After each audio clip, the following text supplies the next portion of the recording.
Welcome to Congress Unpacked, where we bring you the moments, the clashes, and the truths the headlines leave behind. In a fiery Senate hearing, the murder of nursing student Laken Riley and 12-year-old Travis Wolfe became the center of a heated exchange. Senator Josh Hawley tore into testimony dismissing migrant crime as not an actual issue, sparking outrage over whether Washington is downplaying tragedies tied to illegal immigration. It began when witness Adam Isaacson, invited by the minority party, was confronted over a post he wrote in March of 2024. In it, he claimed the murder of Laken Riley, brutally killed by an illegal migrant, was not an actual issue. To Senator Hawley, those words were not only dismissive, they were an insult to grieving families and to Americans demanding accountability.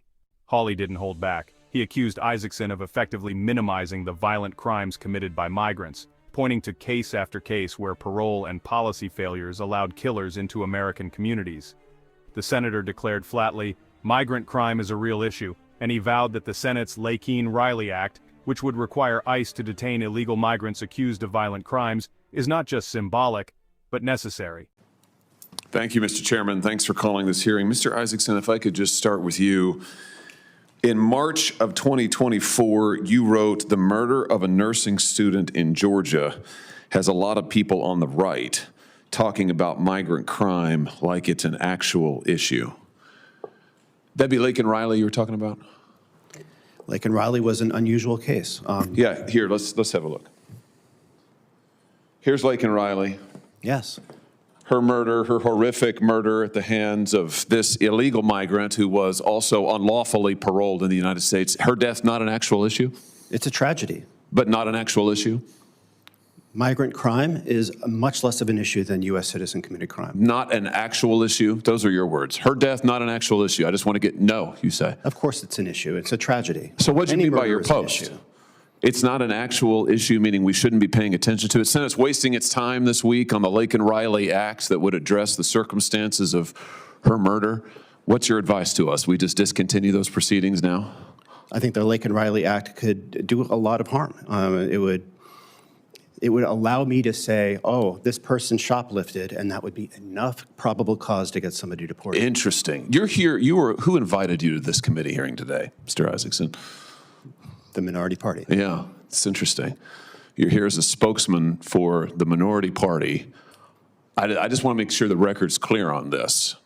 The spokesman for the minority party is advising the Senate that the Laken-Riley Act is a bad idea and we ought to stop it. The spokesman for the minority party is saying that Laken Riley's death and migrant crime is not an actual issue. I can't frankly believe that I am hearing these words. You said it's not an actual issue. I read you the quote. Laken Riley's death was not an actual issue. You said that the murder of a nursing student in Georgia has a lot of people on the right talking about migrant crime. You put it in quotation marks, square quotes, like it's an actual issue.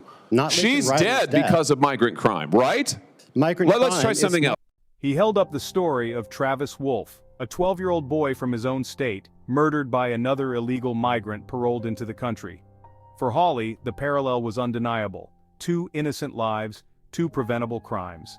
And yet, he argued, Washington elites still debate whether this is a real issue. Do you know who this young man is? I do not. Travis Wolfe, 12 years old, from my state.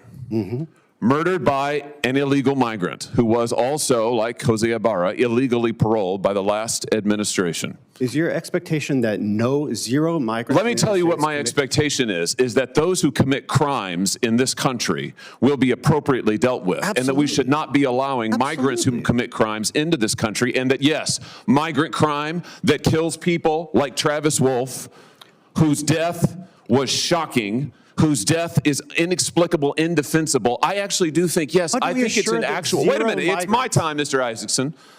I actually think, and I want the record to be clear on this, that migrant crime is a real issue. I think the Laken-Riley Act is absolutely necessary. In fact, I propose an amendment to the Laken-Riley Act that will cover people like Travis Wolfe.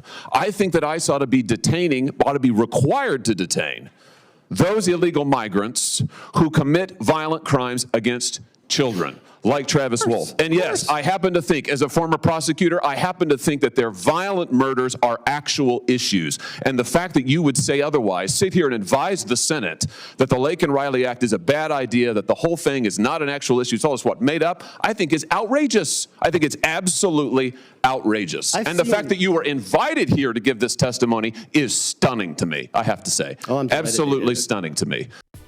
The debate turned to border policy. Isaacson had previously called the Trump-era Remain in Mexico program a program of death. But Ken Cuccinelli, former DHS official, pushed back hard. He insisted the program actually saved lives, deterring illegal crossings, reducing human trafficking, and cutting cartel profits. Ending it, he argued, opened the floodgates to crime and tragedy. By the end, Hawley's message was clear. Dismissing migrant crime as not an actual issue is unacceptable. Whether it's Lake and Riley, Travis Wolf, or countless unnamed victims, these are real people, real families, and real consequences. As Hawley put it, if that's not an actual issue, I don't know what is. Mr. Cuccinelli, let me just ask you, something else that Mr. Isaacson has said is that the Remain in Mexico policy was a program of death. A program of death. Mm-hmm. Is that your experience, having seen it implemented? A program of death? As part of implementing it, my answer would be no. It was quite the opposite.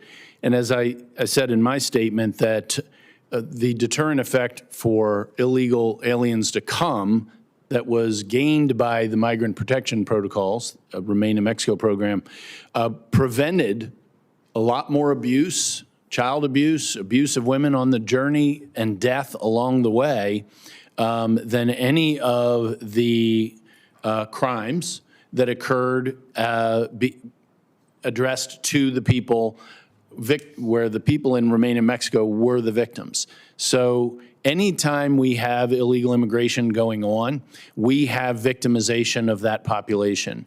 It would be my view, and I think the dollars play it out, especially as you've seen since 2019, that the idea that the cartels benefited from the Remain in Mexico program is relatively ludicrous compared to the alternative. And the alternative we've lived with the last 4 years has been the greatest enriching of the most evil, vicious people in the Western Hemisphere in the history of this hemisphere. Yeah, I wish the Remain in Mexico program had still been in effect. When the killer of Travis Wolf crossed the border and was paroled illegally into the country, he might still be alive today. And if that's not an actual issue, I don't know what is. Thank you, Mr. Chairman. This hearing exposed the raw clash between policy and reality, between those who see migrant crime as exaggerated and those who call it a crisis. This is Congress Unpacked. We bring you the moments, the clashes, and the truths the headlines leave behind. If you found this breakdown valuable, make sure to subscribe and hit the like button so more people can see what really happens inside America's halls of power. And don't forget to ring the bell so you never miss an update.